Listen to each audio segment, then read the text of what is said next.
सैयदना इमाम हुसैन शहीद करबला, इमाम आली मकाम सिब्ते रसूल रज़ी अल्लाह तआला अन्हु व अर्ज़ाहु अन्ना, जब मदीने तैयबा में थे और आपको यजीद ने बैत के लिए इसरार किया, और जानते हैं मदीने का गवर्नर वलीद बिन उक़बा इमाम हुसैन को अपने घर में बुलाया और रात के वक्त कहा कि आप यजीद की बैत कर लें, सब ठीक हो जाएगा। आपने एक तारीखी जुमला फरमाया था, आज वो सब मुसलमानों को याद होनी चाहिए। इमाम हुसैन ने ये नहीं कहा मैं हुसैन रसूलुल्लाह का नवासा यजीद की बैत करूंगा फासिक व फाजिर की, ये नहीं कहा आपने। तवज्जो चाहता हूं, आपने ये नहीं फरमाया, बल्कि ये फरमाया मुझ जैसा उस जैसे की बैत कैसे कर सकता है। ये क़यामत तक आने वालों के लिए मैसेज है, हुसैन जैसा कभी भी यजीद जैसे की बैत नहीं कर सकता, और ना ही वैसों की ताकत को वो मान सकता है। और अल्हम्दुलिल्लाह हमारी माओं ने बचपन से हमें हुसैन को ही सुनाया है, यजीद को नहीं। इसलिए आज अगर किसी तख्त पर यजीद बैठा हो तो हमें डर नहीं लगता इस बात का कि वो गर्दन उड़ा देगा, हमें इस बात का खौफ नहीं लगता कि फांसी पर चढ़ा देगा। हमें इस बात का यकीन है कि अगर हमारे टुकड़े भी हो जाएंगे तो इंशाअल्लाह हमारी रूह करबला जरूर पहुंचेंगी। इमाम हुसैन के साथ क़यामत के दिन उठाए जाएंगे, हक बात करते हुए अगर दुनिया से जाएं।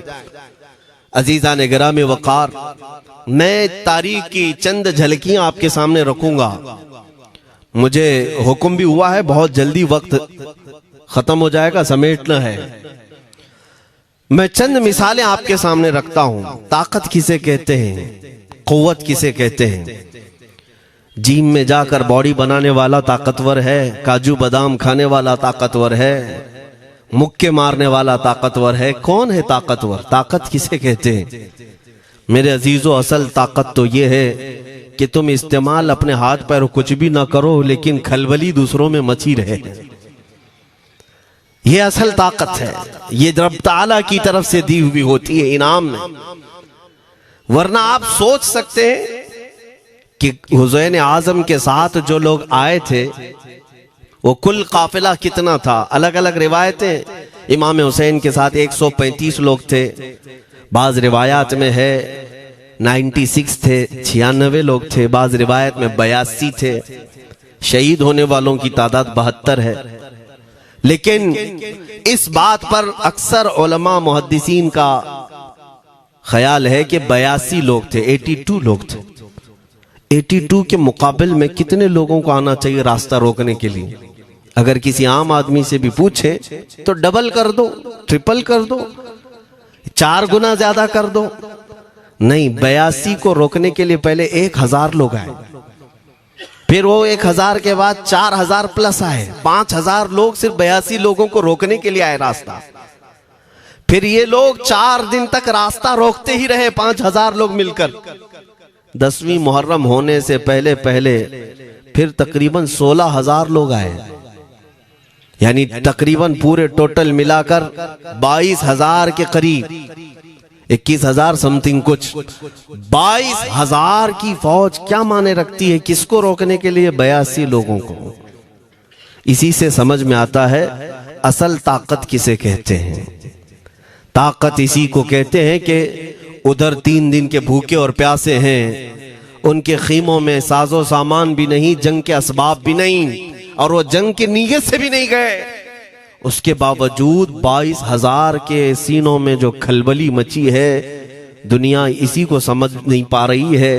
अगर दुनिया ये समझती है क्वांटिटी का नाम ताकत है तो हम उसको रद्द करते नहीं, क्वालिटी का नाम ताकत है।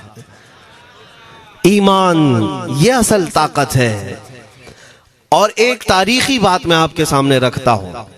इमाम हुसैन का रास्ता रोकने के लिए सबसे पहले यजीद की फौज से जो शख्स आया था उसको हुर बिन यजीद कहते हैं। हुर बिन यजीद अर्रियाई 1000 का लश्कर लेकर के ये इमाम हुसैन का रास्ता रोकने आए। 2 दिन तक इधर उधर घुमाते रहा, और जब जब नमाजें होती रही, इमाम हुसैन मुसल्ला इमामत पर हैं और ये यजीदी इक्तिदा भी कर रहे हैं। हर जमात इमाम हुसैन के पीछे हो रही है। लेकिन मैं आपको बताता हूं 10वीं मुहर्रम से पहले इमाम हुसैन ने खुतबा दिया और यजीदियों से कहा, क्या तुम मेरी हैसियत को नहीं जानते? मैं फातिमा जहरा का बेटा हूं, हैदर कर्रार का नूर नजर हूं, रसूलुल्लाह का नवासा हूं। मेरी निस्बतें क्या तुम्हें नहीं मालूम? तुम मेरे खून से अपने हाथों को न रंगो।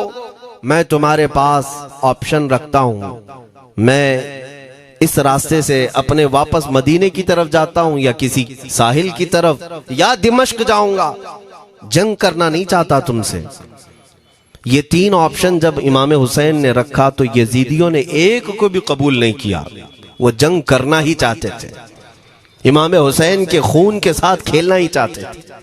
लेकिन जो हुर बिन यजीद है, तवज्जो चाहता हूं, जो खुद इमाम हुसैन का रास्ता रोकने के लिए आया, उसके दिल में ये बात आई और उसने आकर के 10वीं मुहर्रम को यजीदियों से कहा, मियां मान लो हुसैन की बात, 3 में से कोई एक बात मान लो, हम जंग नहीं करना चाहते, वो रसूलुल्लाह के बेटे ही तो हैं।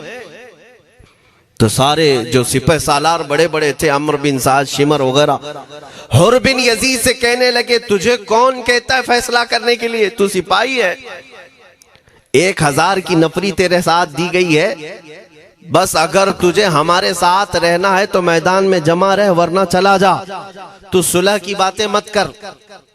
हुर बिन यजीद उसी दिन 10वीं मुहर्रम को उन यजीदियों से कहता, अच्छा अगर तुम मेरे इस बात को नहीं मानते तो तुम्हारी सिपह सालारी तुम्हें मुबारक, मैं हुसैन के खीमे में जा रहा हूं। जो यजीद की तरफ से आया था वो किधर चला गया? मौला हुसैन के खीमे में। कब? सिर्फ 10वीं मुहर्रम, एक रिवायत में 9वीं मुहर्रम को, एक दिन पहले इमाम हुसैन के खीमे में आया, दस्तबोसी की, माफी मांगी और इमाम हुसैन ने कहा, अब तुम जा सकते हो अपने घर। हुर बिन यजीद ने कहा, मैं उस वक्त तक अब आपका साथ नहीं छोड़ूंगा जब तक मेरे जिस्म में आखिरी सांस बाकी रहे, मैं आपके साथ रहूंगा। अब इमाम हुसैन की वफादारी में आने वाला कौन था? इसलिए मैं आपको एक चीज दे जाता हूं मेरे अजीजों, अल्लाह अज़्ज़ वजल की कुदरत के फैसले हैं, वो जब चाहता है कहीं से भी किसी को हिदायत अता फरमाता है। वो बातिल कुव्वतों के मौजूद पलने वाला बच्चा भी कभी रब तबारक व तआला हिदायत देता है, उसे आलिम बनाता है, और कभी काबे की छांव में पलने वाले को मौला अबू जहल भी बनाता है, गुमराह कर देता है। हुर बिन यजीद मौला हुसैन के पास आ गए। जो बात मुझे कहनी है उसके लिए मुझे इतना वाकया बयान करना पड़ा है। मैं असल पॉइंट की तरफ आता हूं, क्यों मैं ये बयान कर रहा हूं।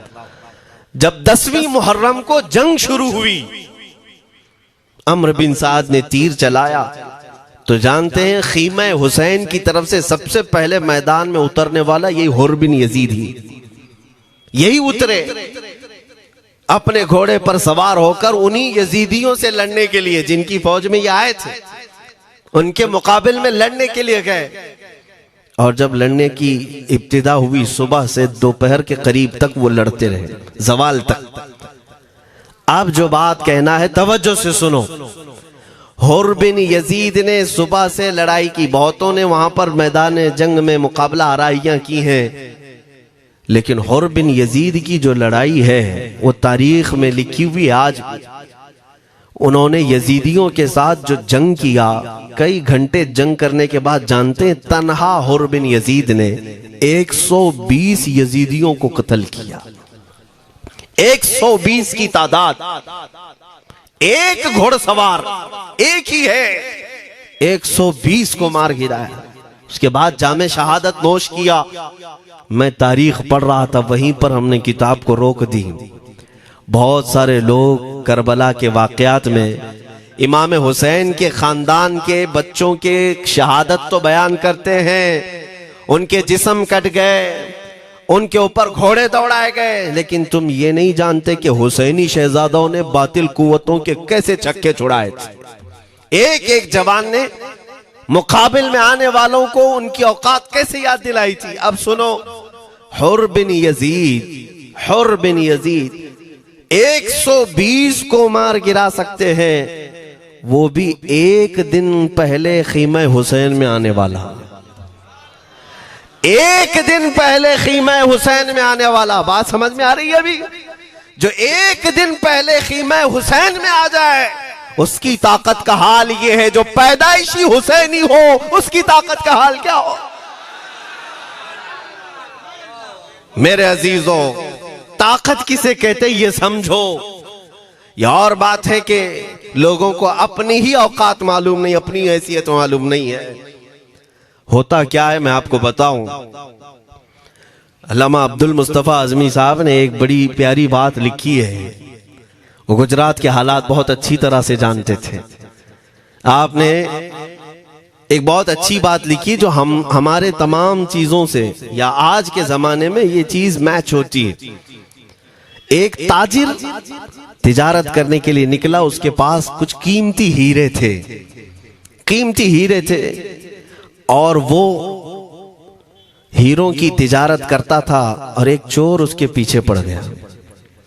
और वो चोर रोजाना वो चोरी करने के चक्कर में रहता था कि जब रात को ये ताजिर सोए तो मैं ये हीरे निकाल लूंगा।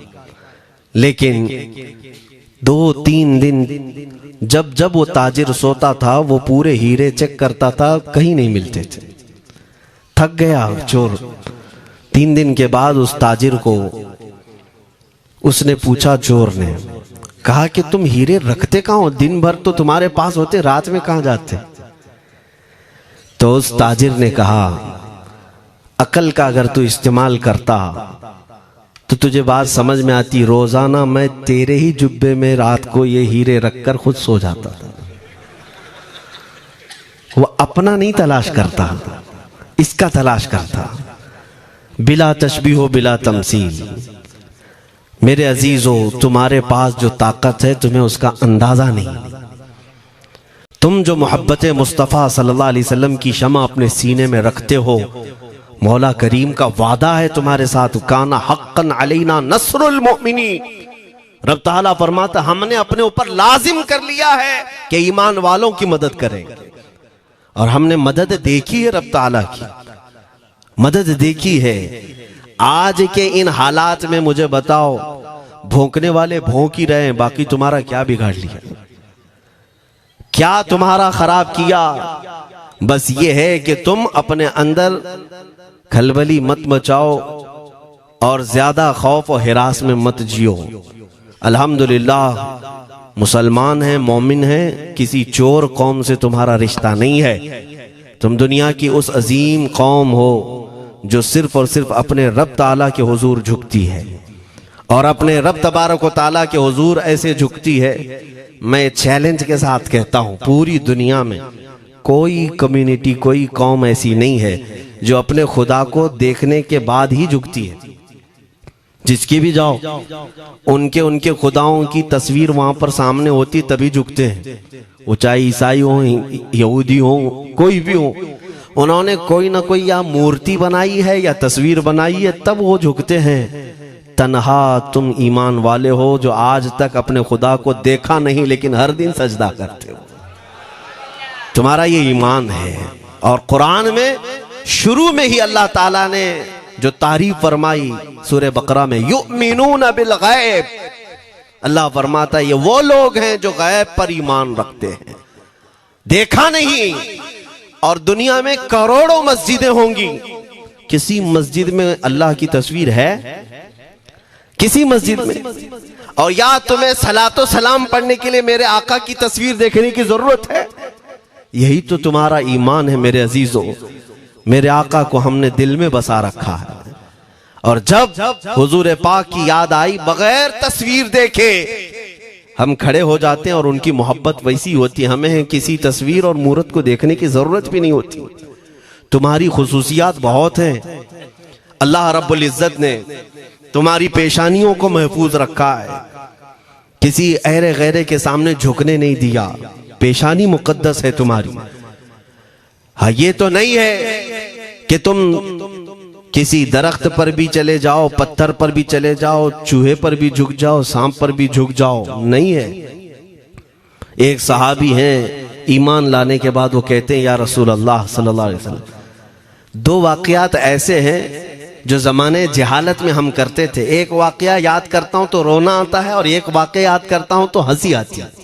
हुजूर ने फरमाया वो दोनों क्या है बताओ। उन्होंने कहा पहला वाकया तो ये है जिसको याद करके रोता हूं कि जवानी में जब हमारे घर बेटी पैदा होती थी तो हम उसका गर्दन मरोड़ कर दफन कर देते थे। आज मुझे वो बात याद आती है तो रोना आता है कि हमने ऐसे कई बच्चियों को दफन कर दिया। अरब वाले दामाद बनाना नहीं चाहते थे और बेटियों को पहले ही मार देते थे। ये वो सहाबी कहते हैं अब याद आती है बात तो रोना आता है। मेरे आका सल्लल्लाहु अलैहि वसल्लम ने फरमाया फिर हंसी किस बात पर आती है। कहते हैं जमाने जहालत में हमारे खुदा जो होते जिनकी हम इबादत करते थे तो जब सफर में जाना होता था तो आटा गूंद करके खुदा बना लेते थे, क्योंकि सफर में जाना है और हर जगह उनको साथ में रखना था खुदा को। वो साहब ही कहते हैं सफर के खुदा और होते थे, हवा का अलग, पानी का अलग, मिट्टी का अलग, सब लेकर के चलते थे। फिर हुजूर ने फरमाया हंसी किस बात पर आती है। वो कहते हैं बीच रास्ते में अगर खाना खत्म हुआ तो कभी खुदा का हाथ तोड़ के खाते थे, कभी पैर तोड़ के खाते थे। अरे मेरे अजीजों 1400 साल बाद आज जब आप हंस रहे हैं उस सहाबी को तो इस बात पर हंसी आती होगी। मैं ये बात सिर्फ इसलिए अर्ज कर रहा हूं कि शुक्र मनाओ अल्लाह रब्बुल इज्जत का कि तुम्हें रब तबारक व तआला ने उस कौम में पैदा किया है जिसका माथा सिर्फ वहदहू ला शरीक की बारगाह में झुकती है। तुम ईमान वाले हो। और मैंने आयत यही तिलावत की खुतबे में, वला तहीनु वला तहज़नु व अंतुमुल अअलौना इन कुंतुम मुमिनीन। घबराओ मत, परेशान मत हो, तुम सबसे ज्यादा सरबुलंद रहोगे अगर तुम ईमान वाले हो। ये कुरान की आयत है। ईमान किसे कहते हैं? ईमान किसे कहते हैं? यानी अल्लाह ने फरमाया अगर तुम ईमान वाले हो तो सबसे ज्यादा कामयाब हो। अब हम पूछते हैं रसूल पाक से ईमान किसे कहते हैं? मेरे आका की जुबान से सुनो, ला युमिनु अहदुकुम हत्ता अकूना अहब्बा इलैहि मिन वालिदिही व वलदिही वन्नासी अजमईन। हजरत अनस से रिवायत है, हुजूर पाक सल्लल्लाहु अलैहि वसल्लम फरमाते हैं तुम में से उस वक्त तक कोई कामिल ईमान वाला नहीं हो सकता जब तक अपने वालिदैन, अपने बच्चे, अपने और सारे इंसानों से ज्यादा मैं उसके नजदीक महबूब ना बन जाऊं।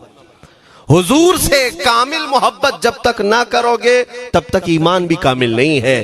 खुलासा कलाम यही है कि मोहम्मद से वफा तूने तो हम तेरे हैं, ये जहां चीज है क्या लौह कलम तेरे हैं। बस इसी बात पर आपको आना है। इकबाल भी ये कहता है मैं जर्मनी गया, यूरोप का सफर किया, वहां की तरक्कियों को देखा और वो लोग बहुत आगे बढ़ रहे थे। मैं इसीलिए सफर किया कि मैं वहां तहकीक करके आऊं, देखूं, अपनी कौम को आकर के मैं बताऊं मुसलमानों को कि किस फील्ड में तुम जाओगे तो कामयाब होंगे। साइंस में, फिजिक्स में, ज्योग्राफी में, केमिस्ट्री में, मैथ्स में, कौन सी फील्ड में तुम जाओगे तो ज्यादा माहिर होगे। कई साल इकबाल ने वहां की खाक छानी, तहकीकात किया और वापस जब आया अपनी कौम की तरफ, अल्लामा इकबाल कहते हैं मैं सारी दुनिया वहां की यूरोप की छान करके आया, यही देखने गया था कि मेरी कौम किस मैदान में उतरे तो कामयाब होगी। तो लोगों ने पूछा क्या वो तुम्हें राज मिल गया? वो कहते हाँ मुझे राज मिल गया। लोगों ने पूछा किस मैदान में उतरे? तो इकबाल कहता है मैं तो राज को पहुंचा, अपनी कौम को बताता हूं तुम्हारी तरक्की का राज सिर्फ इतना ही है कि मोहम्मद से वफा तूने, कि मोहम्मद से वफा तूने तो हम तेरे हैं। ये जहां चीज है क्या लौह कलम तेरे हैं। सारी कामयाबी का असल राज मेरे आका से बेइंतहा मोहब्बत है। मैं दीनी शख्सियात की बात अपनी जगह पर, जो जिसको आप दुनियावी उलूम कहते हैं, लाओ मैथ्स का कोई बहुत बड़ा माहिर रियाजीदान या कोई साइंटिस्ट आपको ऐसा लगता हो, लाओ मेरे आला हज़रत इमाम अहमद रजा फाजिल बरेलवी के सामने। जानते हैं आप उस आला हजरत फाजिल बरेलवी ने 55 उलूम पर अपनी तहकीकात लिख दी हैं। बाकी जानते कितने थे वो अल्लाह ही बेहतर जाने। एक बात मैं आपको बता रहा हूं, मैथ्स में, मैथमेटिक्स में उनके पास ऐसी ऐसी इजादात थी। एक किताब आला हजरत ने लिखी है ज्योमेट्री पर, आज के बच्चे जो कॉलेज पढ़ते हैं वो जानते होंगे।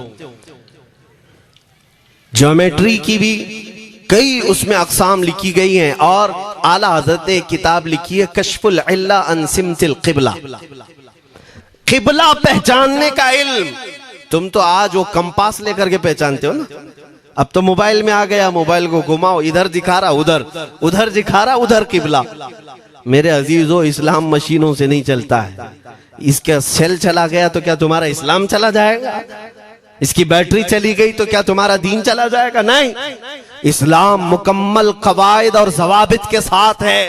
सारी मशीनें खत्म भी हो जाएं, इस्लाम ने तुम्हें कायदे बनाकर दिखाए हैं, प्रैक्टिकल। ये क़िबला पहचानने का इल्म होता है। शहर का तूलुल बलद अर्जुल बलद देखना होता है, बहुत सारी उसमें चीजें, उसकी सतह समंदर से ऊंचाई कितनी है, फिर सितारों को देखा जाता है, फिर पहचाना जाता है क़िबला, उसको हिसाब में लगाया जाता है। आला हजरत ने ये जो किताब लिखी पूरे 1400 साल में है, आला हजरत की ये किताब, जिसमें 10 कायदे खुद उन्होंने इजाद किए, उनसे पहले किसी ने नहीं लिखी, खुद उन्होंने इजाद किए। और उसके बाद आला हजरत ने चैलेंज के साथ कहा कि मैंने, फकीर ने ये 10 कायदे इजाद किए हैं, इस पर कोई अमल करके क़िबला पहचानना चाहे तो उस पर अमल करके खड़ा हो जाए। अगर हिजाबात हटा दिए जाएं तो काबा उसकी नाक के सामने होगा। आला हजरत ने लिखा है काबा ऐन उसकी नाक के सामने होगा। परफेक्ट कायदे उन्होंने लिखे। ये कायदे कहां से आए? हिसाब, मैथमेटिक्स। जो अलीगढ़ के प्रोफेसर अपने फंसे हुए मसाइल हल करने के लिए आला हजरत के पास आए, वाकयात आपने सुने होंगे। अब मैं आपसे कहता हूं, एक बहुत बड़े प्रोफेसर साहब अलीगढ़ के, वो लंदन या ऑक्सफोर्ड जा रहे थे या जर्मनी जा रहे थे कुछ मैथ्स के फंडे हल करने के लिए। आला हजरत के खलीफा ने उन्हें मशवरा दिया कि चले मौलाना अहमद रजा साहब बरेली में रहते हैं, उनसे बात कर लेंगे। पहले तो उन्होंने मजाक उड़ाया, मौलवी लोगों का काम है, प्रोफेसर जिसमें फंसा हुआ है। उन्होंने कहा लंदन और जर्मनी जाने में जितना खर्चा आता है उससे कम ही बरेली को लगता है, एक बार ट्राई कर लीजिए। वो आए आला हजरत के यहाँ, वो मौलाना सैयद सुलेमान साहब के कहने पर जब आला हजरत के पास आए, असर का वक्त था, अजान हो चुकी थी, आप मस्जिद की तरफ जा रहे थे। प्रोफेसर साहब से मुलाकात हुई। आला हजरत ने पूछा कैसे आना हुआ? उन्होंने कहा एक बहुत पेचीदा मसले में फंस गया हूं, मैथ्स का, रियाजी का, हिसाब का हल नहीं होता, इसके लिए मैं बाहर का सफर कर रहा था। आपके शागिर्द मौलाना सुलेमान साहब ने कहा कि आपसे मिलने। आला हजरत ने कहा दिखाएं क्या मसला है? उन्होंने कहा इतने शॉर्ट टाइम में ये हल नहीं होगा, नमाज के लिए आप जा रहे हैं। आला हजरत ने फरमाया फिर भी दिखाओ। आला हजरत को उन्होंने वैसे ही खड़े दिखाया। देखते ही आला हजरत ने उंगलियां रखी और कहा इसका यहां से, इसका यहां से, फलां का यहां से, इस तरह आप लगा करके देख ले, मैं असर की नमाज से फारिग होकर आता। वो प्रोफेसर साहब कहते हैं उन्होंने चुटकियों में यूं हल किया, मैं जब बैठ करके उस मसले को लगाया तो तुरंत 2 मिनट में वो मसला हल हो गया। अब जिसके लिए मैं ये वाकया अर्ज कर रहा हूं सुनो। वो हैरत में आंखें फटी फटी रह गई उस प्रोफेसर साहब की। उधर नमाज होने के बाद आए आला हजरत, तो वो अशश करने लगे। कहा मौलाना साहब मैं पहली मर्तबा देख रहा हूं कि मदरसे का कोई मौलवी मैथ्स के इतने टफ फंडे को हल कर लेता हो। मौलाना ये तो बताएं ये रियाजी और ये मैथ्स के मसले आपने किससे सीखे? कौन है आपको? किस कॉलेज में, किस यूनिवर्सिटी से आपने सनद हासिल की है? यही मुझे कहना है मेरे अजीज। अब आला हजरत का जवाब सुनो। कहते हैं जनाब मैंने अपने वालिद से सिर्फ प्लस माइनस और मल्टीपल के मसले सीखे, जमा, नफी और ज़रब हमारे वालिद साहब ने बस इतना ही सिखाया। और उस वक्त बचपन में मुझे मंतिक, फलसफा, ये सब किताबें पढ़ने का शौक था। मैं हिसाब के, ज्योमेट्री के ये किताबें लेकर बैठा। मेरे वालिद आए, देखा, पूछा अहमद रजा क्या पढ़ रहे हो? मैंने दिखाया ये मंतिक है, फलसफा है या हिसाब की किताबें हैं। मेरे वालिद ने वो किताबें अपने हाथ में ले ली और कहा, जा रसूलुल्लाह की हदीसें पढ़, सदक़े में सारे इल्म दे दिए जाएंगे। आला हज़रत फरमाते हैं, उसके बाद मैंने अपनी जिंदगी मेरे मुस्तफ़ा के कदमों में लगा दी। ये जो आप देख रहे हैं ये मेरे मुस्तफ़ा के कदमों से छन कर मुझे मिला है। बस बात समझ जाओ, ताकत इसी को कहते हैं। नबी पाक सल्लल्लाहु ताला अलैहि वसल्लम से बेइंतहा मोहब्बत करने वाला वो दुनिया के किसी मैदान में भी तन्हा नहीं होता, तन्हा नहीं होता।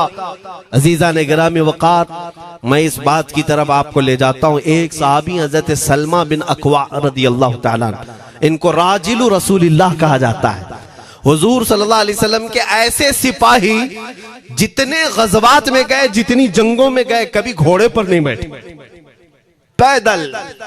और वह ऐसा पैदल चलते थे कि कोई घोड़ा भी उनके साथ नहीं पकड़ पाता उनको जब वो भागते थे।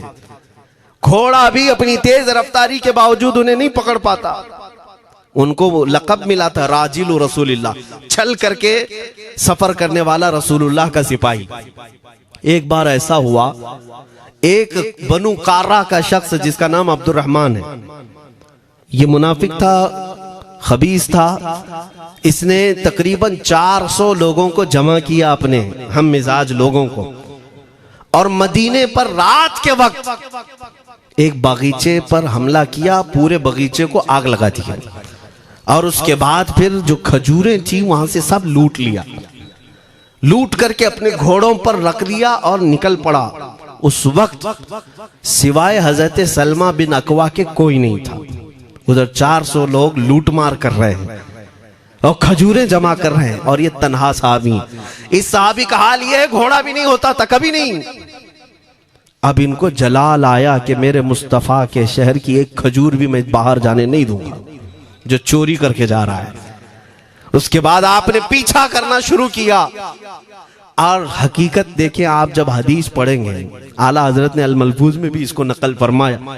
जब तक मैं ये हदीस पढ़ रहा था, इतनी हंसी भी आती है और उनकी इस बहादुरी पर दिल खिल जाता है और सीना चौड़ा होता है कि वो अकेले किस बात पर भाग रहे थे। उनके पीछे 400 लोगों के पीछे भाग रहे।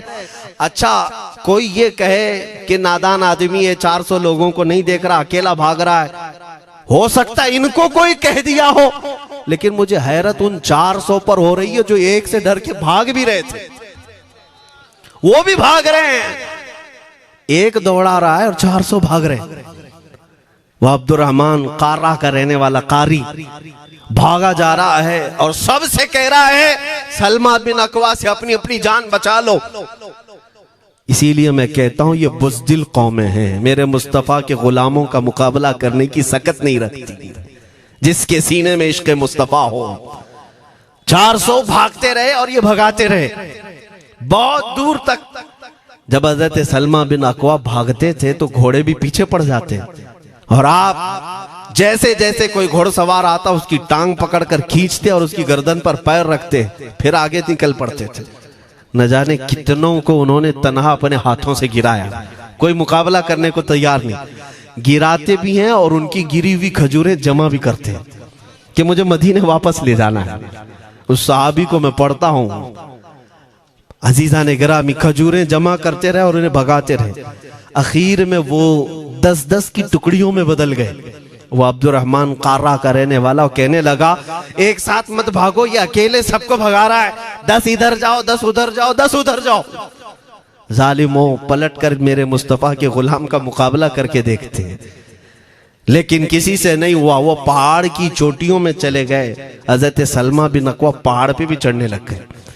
तो अब्दुर्रहमान कार्रा वो कहता है वहीं से चीख करके, सलमा बिन अकवा तुमको क्या चाहिए, क्यों पीछा कर रहे हो? कहा, मैं शहर रसूल की एक खजूर भी जब तक तुम्हारे पास होगी पीछा करता रहूंगा। उसने वहीं से अपने सारे साथियों को पुकार कर कहा, सारे लोग खजूरें फेंक दो, अपनी जान बचा लो। सबों ने खजूरें दे दी।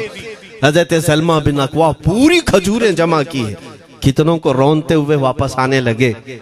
जानते हैं, एक सहाबी और है हज़रत अबू क़तादा, जिनको फारिसु रसूलिल्लाह कहा जाता है।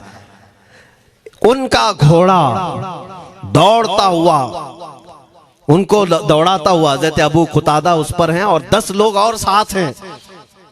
वो हजरत सलमा बिन अकवा की मदद के लिए आ गए। जब वो आए तो ये अक्सर को तो गिरा चुके थे, खजूरें ले भी चुके थे। हजरत अबू कुतादा 10 सहाबा के साथ जब आए, हजरत सलमा बिन अकवा की और मदद हो गई। अब ये मदीने आने लगे तो तवज्जो चाहता हूं। हजरत सलमा बिन अकवा ने पूछा, मैं तो अकेला दौड़ा रहा था, कोई मुझे न देखा था, ना ये वाकई की किसी को खबर थी, तुम यहां तक कैसे आए? तुमको किसने भेजा मेरी मदद के लिए? मुसलमानों याद रखो, मेरे मुस्तफा की वफादारी में जब कोई निकलता है तो कहां से मदद आती है अंदाजा भी नहीं होता। हजरत सलमा बिन अकवा ने उनसे पूछा अबू कुतादा से, तुम आए कैसे? हजरत अबू कुतादा ने जो जवाब दिया वो और ताज्जुब का था। कहा, हमने नहीं देखा, हमको मालूम भी नहीं तुम किसके साथ गए हो, हमें ये वाकया भी नहीं मालूम, लेकिन हम अपने खीमे में बैठे थे, हमारा ये घोड़ा दौड़ता हुआ है, ये घोड़ा दौड़ता हुआ आया और दोनों पैर बार बार उठा करके हिनहिनाने लगा। मेरा घोड़ा ऐसा कभी करता नहीं, वो जिहाद में जाने वाला घोड़ा है, फरमाबरदार है। अबू कुतादा ने उसको सहलाया लेकिन फिर भी वो खामोश नहीं हुआ। हजरत अबू कुतादा कहते, मैं पहचान लिया, वो अपनी पीठ पर मुझे सवार करना चाहता है। मैं इसकी पीठ पर बैठ गया। मेरे साथी भी ताज्जुब में थे, इतनी वक्त गुजर जाने के बाद घोड़े को न भूख लगी है न प्यास लगी है, ये कहां ले जा रहा है? अबू कुतादा कहते, ये घोड़ा है जो तुझ तक हम सबको ले आया है। हजरत सलमा बिन अकवा ने कहा, हाँ मुझे याद है, जब मैं उन 400 को दौड़ा रहा था तो तुम्हारा घोड़ा मुझे देख रहा था। पता ये चला दुनिया का हर जानवर भी मेरे मुस्तफा का वफादार है। अगर तुम नबी पाक सल्लल्लाहु अलैहि वसल्लम की इज्जत व हुर्मत के लिए उठते हो तो चूंटियां अपने सुराख में तुम्हारे लिए दुआ में मशगूल हो जाती हैं, मछलियां पानी में तुम्हारे लिए दुआएं करती हैं। अजीज़ान गिरामी वक़ार, आज मैं अपने जुमलों को समेटते हुए ये बात कहता हूँ, धोराजी की सरजमीन मैंने कभी सुना नहीं या कभी आपसे मुलाकात नहीं की, लेकिन इतना बड़ा मजमा हमें जो सुनने के लिए बैठा है, लोग मुसाफे के लिए आए, फूल हार पेश किए, टूट पड़ते हैं मुलाकातों के लिए। मैं अक्सर जलसों में भी और अपने प्रोग्रामों में ये कहता हूँ, मुझे जो आप इज्जत की निगाह से देखते हैं या मिलना चाहते हैं या देखना चाहते हैं या सुनना चाहते हैं, तो वो इसलिए नहीं है कि किसी बाप का, बड़े बाप का बेटा है या किसी सियासी पार्टी का नेता है। आपकी जो मोहब्बत है वो सिर्फ इसलिए है, ये नाज ये अंदाज हमारे नहीं होते, झोली में अगर टुकड़े तुम्हारे नहीं होते, या रसूल अल्लाह जब तक के मदीने से इशारे नहीं होते, रोशन मेरी किस्मत के सितारे नहीं होते। जो कुछ भी इज्जत मिली है हमें आज, वो किसी और सलाहियत की वजह से नहीं। साफ मैं बता देता हूं, मैं मुकर्रिर आदमी नहीं, मैं खतीब आदमी नहीं, मैं वो शोलाबार मुकर्रिर नहीं हूं कि जिनकी तकरीरों से लोग बहुत ज्यादा नफा उठाते हो। मैं तो तालिब इल्म आदमी हूं। मेरे आका सल्लल्लाहु ताला अलैहि वसल्लम के लिए इतनी वफा करना जानता हूं कि मैंने यह अहद कर लिया है, मेरे जिस्म में जब तक खून बाकी रहेगा, एक भी सालिम कुत्ता मेरे आका की तरफ उंगली भी उठाए, हम अपनी गर्दन भी निछावर करने को तैयार रहेंगे। मेरे आका सल्लल्लाहु ताला अलैहि वसल्लम के लिए कुर्बानी का जज्बा है, इसलिए मेरे आका ने ये इज्जत अता की है। फिर मुझे ये कहने का हक भी है, जब तक बिके न थे तो कोई पूछता न था, या रसूल अल्लाह तुमने खरीद कर हमें अनमोल कर दिया।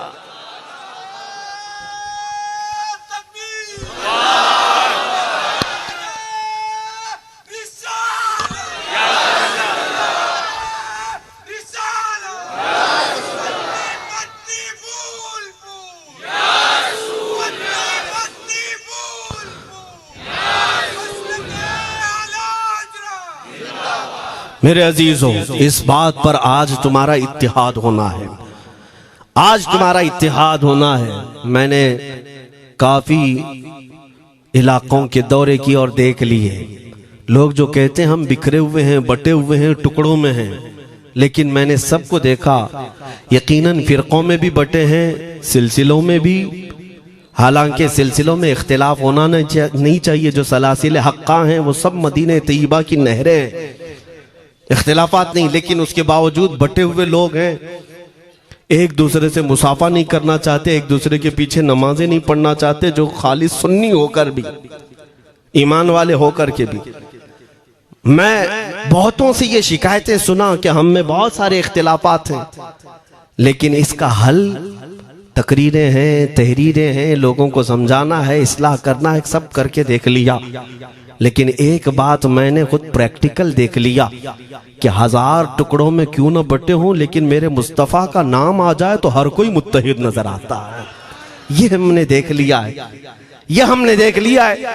किसी भी पीर से बैत क्यों ना हो, मैं दूसरों की बात नहीं करता, लेकिन मैंने पूरे हिंदुस्तान के कोने कोने में देखा है जाकर के, किसी भी सुन्नी सहीहुल अकीदा पीर से बैत क्यों ना हो, अगरचे उसके आपस के झगड़े हों, लेकिन हमने एक मजमे में मुझे सुनने वालों को, ऐसे इख्तिलाफ वालों को भी देखा, दोनों सुन रहे हैं, लेकिन जब हमने पूछा मेरे मुस्तफ़ा करीम की इज्जत पर बात आए तो तुम में से कौन खड़ा हो सकता है, हर इख्तिलाफ रखने वाला भी ये कहता है, या रसूल अल्लाह, ये जिस्म भी तुम्हारा, ये जान भी तुम्हारी, करूं तेरे नाम पे जान फिदा, न बस एक जान दो जहां फिदा, दो जहां से भी नहीं जी भरा, करूं क्या करोड़ों जहां नहीं। ये हर एक का नारा है। इससे पता ये चला कि आज तुम सबको अगर कोई चीज जोड़ सकती है तो नाम मोहम्मद है, मेरे मुस्तफ़ा करीम सल्लल्लाहु अलैहि वसल्लम की मोहब्बत है। गुंबदे खजरा की छांव में सबको जमा करो, इंशाअल्लाह अज़ीज इत्तिहाद बरकरार रहेगा। असल की तरफ नजर रखो, बादशाह की तरफ नजर रखो। बाकी जितने वली हैं, जितने पीर हैं, सब वजीर हैं, सब वजीर हैं। बादशाह सिर्फ मेरा मुस्तफ़ा है। नबी पाक सल्लल्लाहु ताला अलैहि वसल्लम को हम शहंशाह तस्लीम करते हैं। लिहाजा अगर बादशाह की तरफ नजर होगी तो तुम्हें शैतान ये इस तरह की लड़ाइयों में नहीं रखेगा, वो कामयाब नहीं हो सकेगा। तुम सबका मिशन अगर मेरे मुस्तफ़ा की इज्जत और उनकी नामूस हो जाए, हुजूर अकरम सल्लल्लाहु ताला अलैहि वसल्लम की तरफ हमने देखा है बड़े बड़े इख्तिलाफात खत्म हो जाते हैं। हजरत अबू ज़र ग़िफ़ारी, हजरत बिलाल हबशी, दोनों में झगड़ा हो गया था, तकरार हुई। हजरत अबू ज़र ग़िफ़ारी ने सिर्फ हजरत बिलाल को गुस्से में आकर कहा, काली औरत के बेटे, या इब्न उम्मी सौदा। ये तकरार में हो जाता है। हजरत बिलाल को ये बात लग गई, थे तो काले, लेकिन सहाबी ने कहा था काली औरत के बेटे। हुजूर के पास जाकर अर्ज किया, या रसूल अल्लाह, अबू ज़र ने मुझे आज यूं कहा, अबू ज़र ने मुझे आज यूं कहा, काली औरत के बेटे। मेरे आका सल्लल्लाहु अलैहि वसल्लम को जला लाया, बाहर आए, बुलाया, अबू ज़र कहाँ है? आए। हुजूर पाक ने उनको मुखातिब करके सिर्फ इतना फरमाया, अफीकल जाहिलिया, अभी तक तुम्हारे अंदर पुरानी जाहिलियत बाकी है? 3 बार पूछा और उसके बाद मेरे आका चले गए, कुछ नहीं फरमाया। पुराने जमाने की काफिरों की जाहिलियत अभी बाकी है, जो माँ के नाम से लोगों को गालियां देते या पुकारते थे। हजरत अबू ज़र ग़िफ़ारी को इतनी बात लग गई कि मेरे आका मुझसे रूठ गए, मेरे आका के दिल पर यह बात लग गई। तो उन्होंने ये नहीं किया कि देखा जाएगा बाद में क्या होगा, नहीं, सीधे मस्जिद नबवी में हजरत बिलाल को ढूंढने के लिए आए। कहाँ है? हजरत बिलाल मिल गए तो उनका हाथ पकड़ करके लाए। अबू ज़र ग़िफ़ारी जमीन पर लेट गए, सो गए। कहा है बिलाल, मुझे माफ कर दे, मैंने तुझे सख्त जुमला कहा, मुझे माफ कर दे। हजरत बिलाल ने कहा, ठीक है, मैंने माफ कर दिया, हो गई बात। लेकिन हजरत अबू ज़र ग़िफ़ारी ने कहा, नहीं, मेरा दिल इस पर सुकून नहीं मानेगा। एक काम करो ए बिलाल, तुम अपना ये पैर मेरे चेहरे पर रगड़ो, ये तुम्हारा तलवा जिसको मैंने काला कहा था, उसी तलवे से मेरे चेहरे पर तुम रगड़ो, ताकि मुझे मेरी हैसियत पता चल जाए। हजरत बिलाल क्या उनकी बात पर अपना पांव उनके चेहरे पर रगड़ देते? दोनों हाथों से उनको जमीन पर उठाया और सीने से सीना लगाया। कहा है अबू ज़र, कैसी बात करते हो? जिस आका के तुम गुलाम हो, उसी आका का मैं भी गुलाम। मैंने ये तारीख में पढ़ा है, अगर सख्तियों को कोई चीज जोड़ सकती है तो वो मेरे आका की मोहब्बत है और मुस्तफा करीम की मोहब्बत है। तुम्हारे सीने चौड़ा कर देगी, तुम्हारा दिल कुशादा कर देगी, तुम अपनों को एक्सेप्ट करने लग जाओगे अपने नबी की निस्बत पर। हाँ, एक बात याद रखें, मैं ये सिर्फ मेरे आका की निस्बत वालों के लिए कह रहा हूं, बाकी हमारा अकीदा तो ये है, नबी से हो जो बेगाना उसे दिल से जुदा कर दे, पिदर मादर बिरादर जानो माल उन पर फिदा कर दे। हम उसको मानते ही नहीं, चाहे बापों की माँ हो जो मेरे नबी को नहीं जानता, जो मेरे आका की अजमत को नहीं पहचानता, मैं उनके बारे में नहीं कहता। हाँ, हमारे एक उस्ताद बुजुर्ग उन्होंने फरमाया था कि बेटा बात करने का लहजा नरम रखना हमेशा। बहुत सारे लोग हमारी तकरीरों को अभी अभी जो सुनते हैं वो कहते हैं बहुत कड़क बोलते हैं, सख्त बोलते हैं। मेरे अजीजों, पिछले 15 साल से करते हैं हम तकरीरें, अखलाकियात पर, तसव्वुफ पर बहुत सारे नरम अंदाज में गुफ्तगू करने के हम आदी थे। वो सब नहीं देखते, लेकिन जहां हम थोड़ा सा चीखते हैं या गरज के साथ बोलते हैं, वो बहुत जल्दी किसी को लगती है और कहते हैं आप बहुत कड़क लहजे में कहते हो। 90% हमने नरम लहजे में बात किया है, लोगों को अखलाकियात सिखाया है। चोरी, जिना, डकैती, सूद, शराब, इन सब की मजम्मत पर बयानात हमने रिकॉर्ड किए। वो सब नजर नहीं आता, लेकिन सख्त जुमले बहुत जल्दी नजर आते हैं। लेकिन ये मैं क्यों करता हूं वो भी आपको बता दूं। हमारे एक बुजुर्ग उस्ताद ने फरमाया, कहा कि बेटा नरम गुफ्तगू करने की आदत रखना, इसलिए कि मेरे आका सल्लल्लाहु अलैहि वसल्लम की सुन्नत है नरमी से कलाम करना। लेकिन एक बात याद रखना, जिंदगी भर नरमी से बात करो, लेकिन मुस्तफा करीम सल्लल्लाहु अलैहि वसल्लम की एहानत या दुश्मनी किसी में देखो तो फिर न तुम्हारी जुबान मीठी होनी चाहिए, न दिल नरम होना चाहिए, न दिमाग ठंडा होना चाहिए। हाँ, ये ईमान का तकाजा है। हम जो सख्त बात करते हैं, लोगों को ऐसा लगता है कि इतना कड़क नहीं बोलना चाहिए। तुम्हें पता भी नहीं हज़रत उमर फारूक कितना बोलते थे। हाँ, उमैर बिन वहब एक शख्स था जो हुजूर के कत्ल का इरादा करके आया था मक्का से। सफवान नाम का एक और शख्स, उमैर नाम के 2 लोग हतीम काबा में बैठकर मीटिंग करके आए, क्योंकि सफवान का बाप जंग बदर में मारा गया था, उमैर का बेटा जंग में कैदी होकर हुजूर के पास कैद था। दोनों का प्रॉब्लम सेम था। दोनों लोग हतीम काबा में बैठ करके फैसला करते हैं। सफवान ने कहा मैं तुझे बहुत पैसे दूंगा, एक तलवार को जहर में बुझा कर जाओ मदीने और मोहम्मद का कत्ल करके आओ सल्लल्लाहु अलैहि वसल्लम। उमैर बिन वहब तलवार छुपा करके मदीने आया, लेकिन जिस वक्त वो आया, हजरत उमर फारूक चंद सहाबा के साथ मस्जिद नबवी के बाहर खड़े थे। देखते ही उसकी गर्दन में जो है ये गमछा डाला, रुमाल, और कहा खुजू हादल कल, पकड़ो इस कुत्ते को। ये हजरत उमर की जुबान से निकलेंगे, कहते हैं पकड़ो इस कुत्ते को। यही वो है जो बद्र के अंदर, मैदान बद्र में मक्का वालों को भड़का रहा था जंग पर हुजूर के खिलाफ। यहाँ मदीने में आया है, पकड़ो इसको। हजरत उमर बाहर ही सब कर देते, लेकिन कहा कि मैं हुजूर से पूछ के आता हूँ इसका करना क्या है।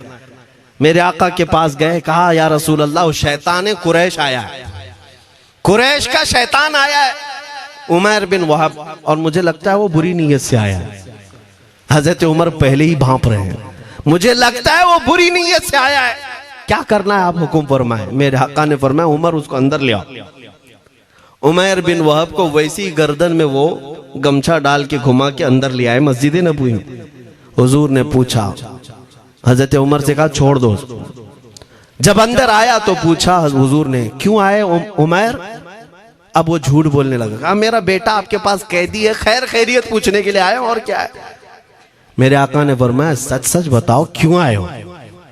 उसने फिर कहा मैं अपने बेटे की खैरियत मालूम करने आया हूं, और क्यों आया हूं।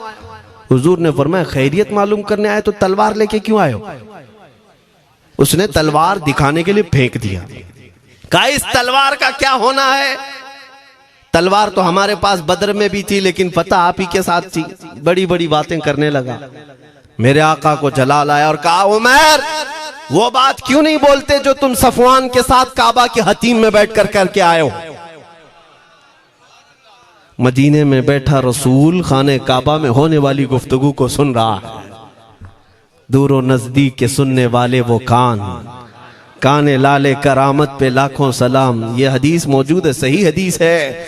इसी हदीस के तर्जुमानी करते हुए हम तो ये अकीदा रख ही सकते हैं ना, हम यहाँ से पुकारें वो वहां से सुने, मुस्तफा की समाअत पे। हाँ, ये अकीदा बरेली वाले का जो है वो अपने पेट का अकीदा नहीं, ये सहाबा का अकीदा है। मेरे अजीजों, जब मेरे आका ने फरमाया वो बात बताओ जो हतीम काबा में करके आए हो, अब थर थर थर कांपने लग गया। इससे इस रसूल से क्या छुपाएं जो हतीम काबा में तन्हाई में होने वाली मीटिंग को भी जानता हो। कहा अब मैं क्या बताऊं जब आपको सब मालूम है। अब मैं जो कहना चाहता हूं वो ये है, अशहदु अन्नका मुहम्मदन रसूलुल्लाह, मैं गवाही देता हूं कि आप मोहम्मद अल्लाह के रसूल हैं सल्लल्लाहु अलैहि वसल्लम। ईमान ले आए। अब सुनिए मेरे अजीजों, ईमान लाने के बाद हुजूर पाक सल्लल्लाहु अलैहि वसल्लम ने तलकीन फरमाई कि अब इस्लाम पर कायम रहो, ईमान पर बरकरार रहो। कत्ल करने के लिए आया, मेरे मुस्तफा का गुलाम बन गए। अब उसके बाद हजरत उमर क्या कहते हैं, हजरत उमर जो गमछा गले में डाल के अंदर लाए थे, अब गले में हाथ डालकर बाहर ले जाते हैं। और बाहर जो साथी खड़े थे उन सबको मुखातिब करके कहते हैं, लोगों सुनो। हजरत उमर के अल्फाज सुने, कहते हैं थोड़ी देर पहले ये जो शख्स तुम देख रहे हो, मुझे खिंजीर इससे अच्छा लगता था। अल्लाह, ये लफ्ज भी है, वल्लाही इन्नी लअहब्बु खिंजीरन मिन हाज़ा। कहते हैं कि इससे बेहतर मैं खिंजीर को समझता था क्योंकि ये दुश्मन रसूल था। लेकिन अब सुनो ऐ लोगों, अब मेरे सगे बेटे से ज्यादा मुझको ये अजीज है, इसलिए कि मेरे आका का गुलाम। यही ईमान है, यही ईमान है। अजीजान गिरामी, खुलासा कलाम मेरी बात का यही है, मोहम्मद की मोहब्बत दीन हक की शर्त अव्वल है। इसी में हो अगर खामी तो सब कुछ नामुकम्मल है। इकबाल ने क्या खूब कहा था, अगर पहचानना हो तो मेरे अजीजों पहचानो, तुम मेरे आका सल्लल्लाहु अलैहि वसल्लम के कदमों तक अगर पहुंच गए तो यही दीन है। बमुस्तफ़ा बरसा खैश के दी हमाउस, गर्ब उन रसीदी तमाम बुल हबीस। अपने आप को हुजूर तक पहुंचा दो, इसी का नाम दीन है। और अगर वहां तक नहीं पहुंच सके, जिंदगी पूरी अबू लहब की तरह है। हो ना ये फूल तो बुलबुल का तरन्नुम भी ना हो, चमने दहर में कलियों का तबस्सुम भी ना हो ना ये साकी तो मैं भी ना हो, खुम भी ना हो, बस में तौहीद दुनिया में ना हो, तुम भी ना हो। या रसूल अल्लाह, खीमा अफलाक का इस्तादा उसी नाम से है, नबज़ हस्ती तपश आमादा उसी नाम से है। दश्त में दामने कोहसार में मैदान में है, बहर में मौज की आगोश में तूफान में है, चीन के शहर मराकश के बयाबान में है, और पोशीदा हर मुसलमान के ईमान में है। वो मेरे आका की जात ही है, हर जगह है, और उसी की तरफ हमें सबको मुतवज्जे होने की आज जरूरत है। ताकत किसका नाम है, मैंने शुरू इसी बात से किया था, इसी पर खत्म करता हूं। ताकत और कुव्वत सिर्फ बॉडी बनाने को नहीं कहते, ताकत और कुव्वत सिर्फ और सिर्फ काजू बादाम खाने को नहीं कहते। ताकत और कुव्वत उसके अंदर है जो देखने को अगरचे कमजोर लगता हो, लेकिन दुश्मनों के सीने उसकी याद से ही आज भी खलबली मच जाती हो। हमने देखा है 100 साल पहले की बात, आला हज़रत इमाम अहले सुन्नत फाजिल बरेलवी इमाम अहमद रजा खां, नाम तो हर बच्चा जानता है आज, और अपनों से ज्यादा गैर भी जानते हैं और थरथराते भी हैं। लेकिन क्या कभी तुमने आला हजरत की सीरत में यह पढ़ा कि उनका जिस्म कैसा था? उनका जिस्म कैसा था? बहुत लहीम शहीम, चौड़े सीने वाले, बड़े बाल वाले, ऊंचे चेहरे वाले? नहीं मेरे अजीजों, तारीख में आप पढ़ोगे आला हजरत कसरत से लिखने की वजह से, कसरत से इबादत की वजह से, जिस्मानी एतबार से बड़े दुबले पतले थे, बड़े दुबले पतले थे। लोग देखने वालों ने यह कहा है, जिस्मानी साख्त ऐसी नहीं थी कि कोई पहलवान नजर आता हो, दुबले पतले थे, नहीफ थे, देखने में कमजोर लगते थे। लेकिन मजाल है जब वो आशिक रसूल का कलम चलता था, कलम चलता था, और वो भी यूं पुकार कर कहता था, ये रजा के नेज़े की मार है, क्यादू के सीने में गार है, किसे चारा जोई का वार है, कि ये वार वार से पार है। और फिर उन काफिरों को कहा था उस इमाम अहले सुन्नत ने, किल के रजा है खंजरे खूंखार बरकबार। ये कोई दावा नहीं कर सकता आज। किल्क किसको कहते हैं समझा भी देता हूं मैं आपको। किल के रजा, आला हज़रत अपने कलम को कह रहे हैं, किल्क मतलब कलम, रजा का कलम कैसा है?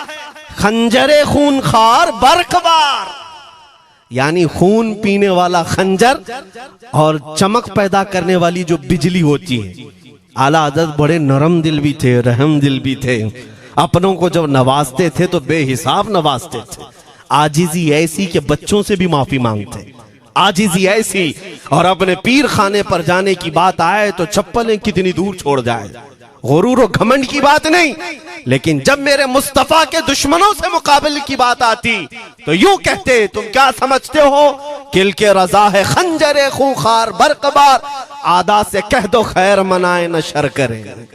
ये बात ईमान के तकाजे की है। मैं आज हर आलिम से मिंबर पर बैठे हुए और हर मोमिन से यही कहना चाहता हूं, जो मेरे मुस्तफा की इज्जत की बात आए सर चढ़कर बोलना सीख जाओ।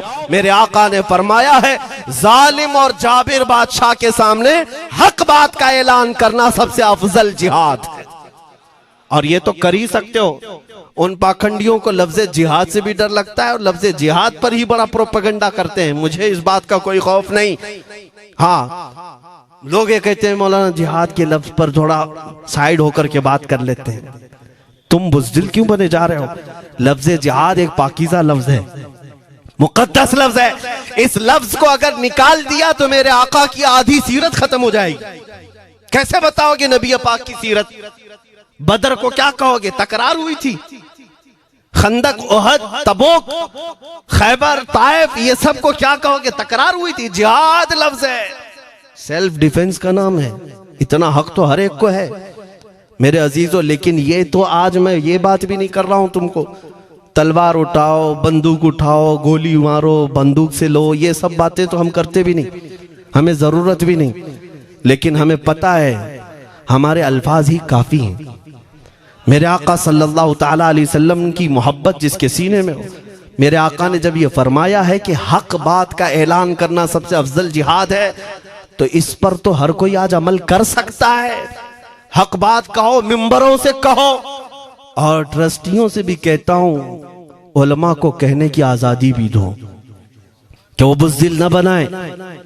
खौफ न रख रजा जरा, तू तो है अब्दे मुस्तफा। एक बात समझ करके चले, हम मुल्क के खिलाफ, कानून के खिलाफ नहीं बोलना चाहते। मुल्क हमारा भी है, देश हमारा भी है, और यहाँ के कवानीन जिस पर हम अमल कर रहे हैं, खुशी से अमल कर रहे हैं। लेकिन इन जालिमों ने क्या बना दिया है, इनके नजदीक देश पूरा मोदी है। हाँ, इन साहब के बारे में मत बोलो, वो देश है। कल को अगर नहीं रहे तो देश चला जाएगा। मेरे अजीजों, किसी व्यक्ति, किसी शख्स की गलत पॉलिसियों पर तनकीद करने का नाम देश के खिलाफ बोलना नहीं है। हम अपने देश से मोहब्बत ऐसी करते हैं, ऐसी करते हैं। आज भी आजादी का दिन है ना, आजादी का दिन है। ये लगे हाथों ये बात कह करके गुजरता हूं। आज भी जाकर के देखें, इंडिया गेट पर सबसे ज्यादा शहीदों के नाम जो लिखे गए हैं वो मुसलमानों के हैं। इनको क्या पता है 1857 से जो अंग्रेजों के खिलाफ लड़ रहे थे, ये लड़ रहे थे। आजादी का परचम सबसे पहले बुलंद करने वाला कोई संगी नहीं था, वो शहीद टीपू सुल्तान था। सबसे पहले तोपमैन हिंदुस्तान का, अंग्रेजों के खिलाफ आवाज बुलंद करने वाला। पूरे अंग्रेज उसके खिलाफ खड़े थे।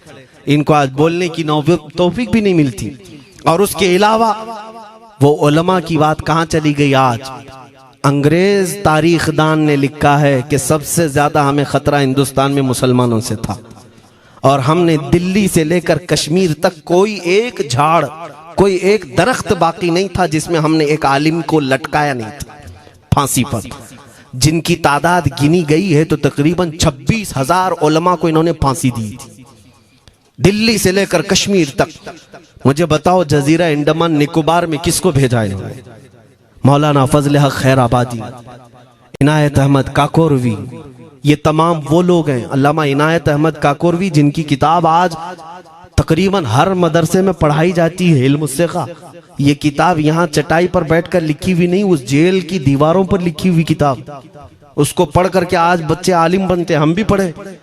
ये वो लोग हैं जिनको सिर्फ और सिर्फ हक बात कहने की बुनियाद पर जिंदगी भर जेल में डाल दिया गया। आज ढूंढ करके निकालो मौलाना फजल हक खैराबादी का मजार कहाँ है, और अंडमान निकोबार में। जहां काला पानी की सजा दी जाती थी। किफायत अली काफी का नाम सुना है मेरे अजीजों? ये नाम का जिक्र आना तो हक बनता है आज की रात जरूर। मुरादाबाद शहर का वो आलिम रब्बानी, वो सिर्फ और सिर्फ मुजाहिद आजादी नहीं बल्कि फना फिर रसूल भी था। आप इसी से अंदाजा लगा लें, आला हजरत जैसा आशिक, हदायके बख्शिश लिखने वाला। आला हजरत के अशार तो पता है ना, इमामुल कलाम कहते हैं। आला हजरत की नातों को इमामुल कलाम कहते हैं। सारे कलामों का इमाम आला हजरत की नाते हैं। पढ़ करके देख लो, वजद आ जाए हुजूर की नाते। लेकिन उस आला हजरत से पूछा गया, आप किसकी नाते पसंद करते हैं? आला हजरत फरमाते हैं, मैं सिर्फ दो ही लोगों की नाते सुनता हूं, या तो हसन रजा बरेलवी की या अल्लामा किफायत अली काफी की। आला हजरत जिसकी नाते सुनते हो, इसी से अंदाजा कर सकते हो किफायत अली काफी कौन थे। मैं अक्सर जगहों पर इनका तस्करा करता हूं ताकि बच्चों के जहनों में ये बात मुंतकिल हो जाए। अब मैं आपको बताऊं, उनकी जुबान में अल्लाह ने वो ताकत दी थी कि वो जब इश्क रसूल पर बोलते थे तो हजारों का मजमा रोने लगता था, उनकी तरफ आ जाते। और अंग्रेजों को ये बात कतान पसंद नहीं थी। उन्हें कई तरह से गिरफ्तार करने की कोशिश की गई। आखिरकार एक मुनाफिक के जरिए से मौलाना किफायत अली काफी को गिरफ्तार करने के लिए अंग्रेज आए। कितने जानते हैं? 3000 लोग आए एक आलिम को गिरफ्तार करने। हमेशा कुत्ते झुंड में ही आते हैं। हाँ, मॉब लिंचिंग भी जो है ना, कुत्ते झुंड में ही करते हैं। किफायत अली काफी रहमतुल्लाह अलैह को गिरफ्तार करके ले गए दारुल इमारत में। अंग्रेजों ने रात के वक्त किफायत अली काफी के कपड़े खोले और उनके जिस्म पर गर्म स्त्री फेरी। स्त्री से पूरा दागते थे और जब चमड़ी जल जाती थी तो उस पर नमक छिड़कते थे। हफ्ता भर तक अल्लामा किफायत अली काफी को उन्होंने ये दर्दनाक सजाएं दी। बीच में कई मर्तबा उनको सामने ऑफर रखा, तुम बदल लो अपनी बातें, छोड़ दो अपनी इस कौम को वरगलाना, छोड़ दो ये सब जो तुम तकरीरें करते हो, हम अपने हुकूमत में तुम्हें ले लेंगे, वजीफा भी देंगे, ओहदा भी देंगे। किफायत अली काफी रहमतुल्लाह अलैह ने फरमाया, तुम गलत जगह हाथ मारे हो। हाँ, ये वो जगह नहीं है जहां से 500 पाउंड लेकर के कौवा भी हलाल कर दिया जाए, हर चीज जो है तुम्हारे हिसाब की बना दी जाए। ये वो जगह नहीं है। किफायत अली काफी रहमतुल्लाह अलैह ने कहा, मेरा दीन इतना सस्ता नहीं है, इतना सस्ता नहीं है। उसके बाद उन्होंने कहा, तो फिर तुम मरने के लिए तैयार रहो। कहा, खुशी से। 8 दिन के बाद उनको एक चौराहे पर ले जाकर फांसी का फंदा लगाया गया और पूरे मजमे में आपको फांसी के लिए चढ़ाया गया। अंग्रेजों ने पूछा था, कोई आखिरी वसीयत है तुम्हारी, कोई आखिरी ख्वाहिश है तो बता दो लोगों में। फांसी पर चढ़ने वाला ये कहता होगा, मेरी बीवी से मिल लूं, बच्चों से मिल लूं, जायदाद प्रॉपर्टी की वसीयत कर दूं, मेरे बाद कौन बैठेगा वो कह दूं। लेकिन किफायत अली काफी की बात पर कुर्बान जाओ। उस भरे मजमे में कहते, हाँ मेरी आखिरी ख्वाहिश एक ही है, एक बार नाते रसूल पढ़ लूं। अल्लाह अल्लाह, एक बार नाते रसूल पढ़ लूं। उन्होंने कहा, ठीक है, तुम्हारी इस ख्वाहिश का हम अदब करते हैं, कर लो। किफायत अली काफी रहमतुल्लाह अलैह फांसी के फंदे पर चढ़ने से पहले क्या मगन होकर के गुनगुना रहे थे। यूं कह रहे थे, कोई गुल बाकी रहेगा न चमन रह जाएगा, पर रसूलुल्लाह का दीने हसन रह जाएगा। अतलसो कम ख्वाब की पोशाक पे नाजा न हो, इस तने बे जान पर खाकी कफन रह जाएगा। सब फना हो जाएंगे हश्र तक काफी, वो लेकिन नाम हजरत का जुबानों पर सुखन रह जाएगा। ये नाते पाक गुनगुनाते हुए चढ़ गए फांसी के फंदे पर। लोगों ने देखा फांसी तो लगी लेकिन लबों पर उसी तरह की मुस्कुराहट थी। क्यों? ये राज है मेरे अजीजों, मरने वाला ही जानता है। फंदा बाद में लगता है, आमिना का लाल पहले तशरीफ लाता है। मौत का दर्द उसे क्या होगा जो जमाले मुस्तफा देख रहा हो, मेरे आका सल्लल्लाहु ताला अलैहि वसल्लम की तरफ महव हो।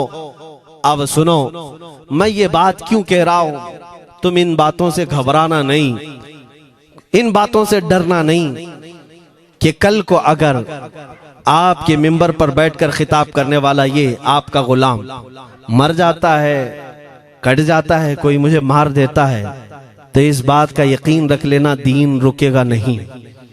और मेरे आका सल्लल्लाहु अलैहि वसल्लम के नामूस और उनकी इज्जत में कोई कमी आने वाली नहीं।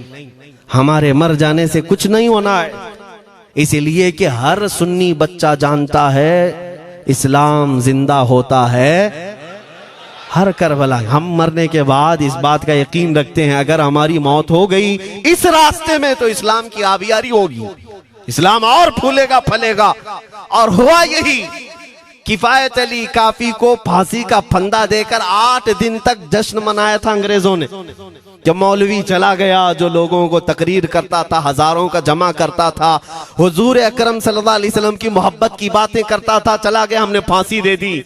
लेकिन इन जालिमों को मालूम नहीं मेरे खुदा का कानून क्या है, कुदरत खुदाबंदी का कानून क्या है। मुरादाबाद शहर में ये किफायत अली काफी को 1857 के पहले फांसी दे रहे हैं, और उसी साल मुरादाबाद के करीब बरेली शहर में अल्लाह ताला अहमद रजा पैदा कर रहा है। तुम एक आशिक को फांसी दिए, हुजूर पाक के चाहने वाले को तुमने फांसी देकर ये समझा कि आप खत्म हो गया इश्क की बातें करने वाला।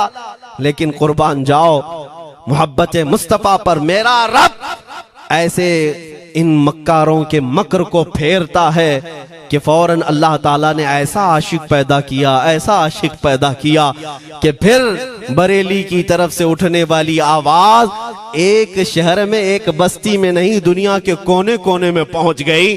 आज 100 साल हो गए उस मर्दे कलंदर इमाम अहले सुन्नत को दुनिया से गए हुए, लेकिन हर मस्जिद की मिंबर और मेहराब आवाज देती है मुस्तफा जाने रहमत पे लाखों सला, शमे बज़ में हिदायत पे लाखों सला। और फिर हमारे बच्चे भी ये आज कह जाते हैं, डाल दी कल्ब में अज़मत मुस्तफा, सय्यदी आला हजरत पे लाखों सला। ये निजाम है मेरे मौला का, एक चिराग तुम बुझाओगे मौला 100 चिराग रोशन फरमाएगा। हाँ, इंशाअल्लाहुल अज़ीज़ इस बात पर हम सबको जमा होना है। अल्लाह करीम हमें हमारी खोई हुई ताकत व कुव्वत अता फरमाए। आप रब तबारक व तआला की बारगाह में ये दुआ करें कि ऐ रब्बे जुल जलाल, जब तक जिंदगी बाकी है मौला मुझे तेरे नबी के वफादारों में शुमार फरमा।